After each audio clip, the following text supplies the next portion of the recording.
Hey everyone, it's Caleb from Bricklove, and I'm going to give you a complete update on everything we've been doing for the past 2 to 3 weeks. So let's begin.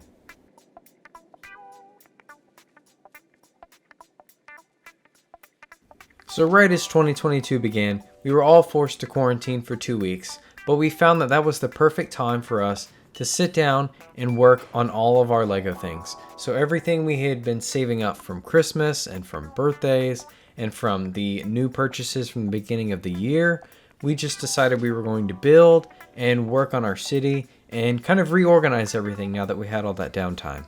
Now, of course, the last purchase we made from Lego before the quarantine was the new Boutique Hotel set, number 10297.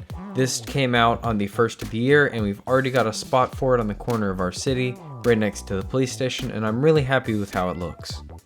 We also decided during this time that the front room that we use as a library is the perfect place to put some of the display pieces that we have that are Lego. So the ship in a bottle, the dinosaur fossils, and the typewriter are just a few of the ones that we've put in there for now. But the shelves where the books are actually are perfect for these smaller, more display pieces. And if you're a Lego collector like us, you probably run into the same issue sometimes where you just need a place to put your sets. And you can do this on any shelf, maybe in your living room, maybe in your bedroom, anywhere that you have a set that's special, a display piece, you can always find a spot to put it. Now, a couple months back, we had purchased some bulk Lego from Facebook Marketplace, and this was just a whole bunch of Ziploc sealed bags of Lego. Nothing was really put together at all, and we weren't expecting to get a full set. This was mostly just pieces we needed for our city, maybe we needed them for the road. But when we got the bag, we realized that we had quite a few of the pieces for the Lego Power Miners Titanium Command Rig. And this is an old set, and it didn't have the figures or the rock monsters, but it had a lot of the specific pieces, including a few of the stickered pieces, to build the actual rig. So over time, we've been collecting the pieces from Bricklink and from our inventory, and we actually finished this set during these 2 weeks, and we're really excited about that, especially me. I really love the Power Miners theme, and I'm adding this one to my collection. Maybe I'll do a video on the Power Miners ones in the future, but I was really excited to finally have this one, especially when we didn't expect to get a full set or a mostly complete set in the first place. Some of the other sets that we put together included one of the newer TIE Fighters and X-Wings. We also have all of our Wicked Brick stands up now. We just got the final piece we needed for our Y-Wing stand, and we've begun to reorganize our shelves. We're trying to put the TIE Fighters together, the X-Wings together, and trying to organize it all by the era or whichever faction they're from. But we've got those done. And some of the last things that we built included the Pirates of Barracuda Bay, which we built into the ship form. And we're planning on using the leftover bits combined with maybe the Pirate Creator set to build some sort of pirate island or maybe a saloon using the leftover pieces. And the Porsche 911 Creator Expert set. Now, to look at our city, if you've been watching our previous videos, you know that I've been wanting to create a western area for our town. And we didn't have many sets to do this with. We just recently got the sheriff's office, but it's been kind of slow getting together the people and the buildings necessary. Well, we went to Atlanta Brick right after Christmas, and we saw that the Lone Ranger Mine Shootout set was there. And so we purchased that, and we've got it set up right now against the back wall. That way it'll kind of make the entire area a scene, and we can maybe have our train coming from the mine. That way it kind of incorporates the Toy Story train, and we don't have to take that one apart. But we're really excited because we've actually made quite a lot of progress in our western area, and like I said, we may convert the creator stuff into a saloon, a small little saloon, but we'll see what time does with that. I've heard quite a few rumors about a saloon set maybe coming. I know there's been a lot of ideas pushed through the Lego Ideas project, so I may wait a little bit on that before I make a decision on what we build there. Now, moving on to the medieval section, you've probably seen the 3-in-1 castle number 31120 on the shelves, and this is a really cool set. I love what Lego did with this, but I have 2 of them, and I also decided that I wanted to mock this into a larger castle because we have a lot of space for our medieval area. And I went onto Rebrickable and I saw a mock for the castle, which was done by Bricktype.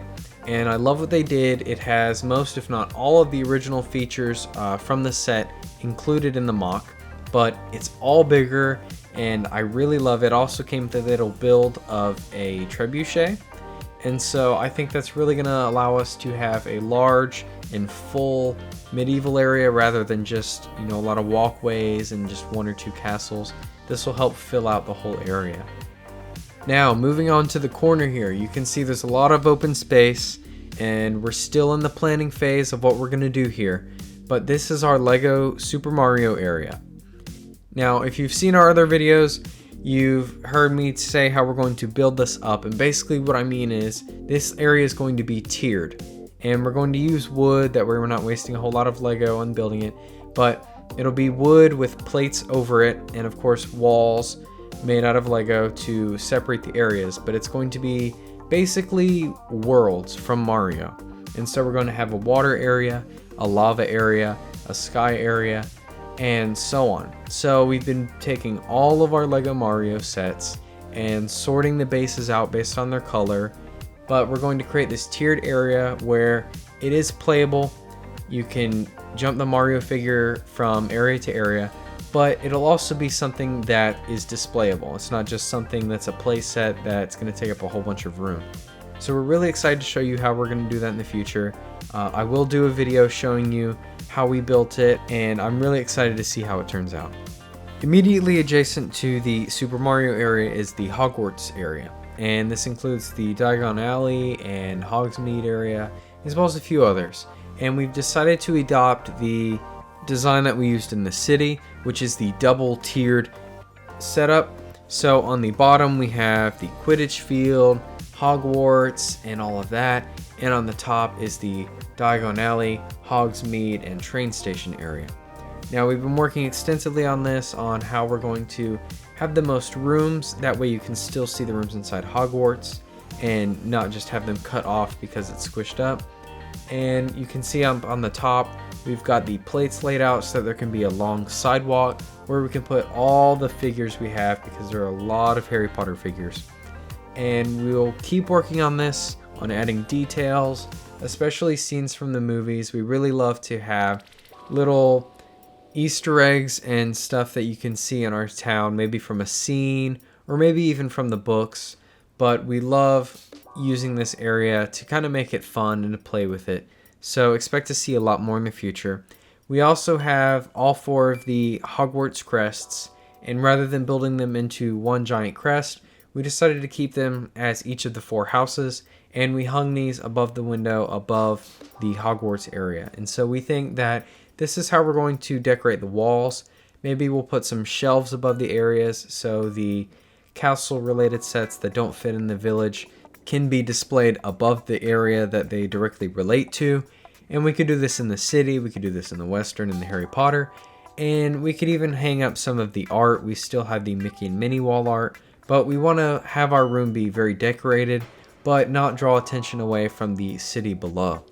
Directly in the next corner is very small. In this area, we're going to try to keep some of the Ninjago themed items. So the first one that we've collected, which I also built during these 2 weeks, was the Ninjago City Gardens.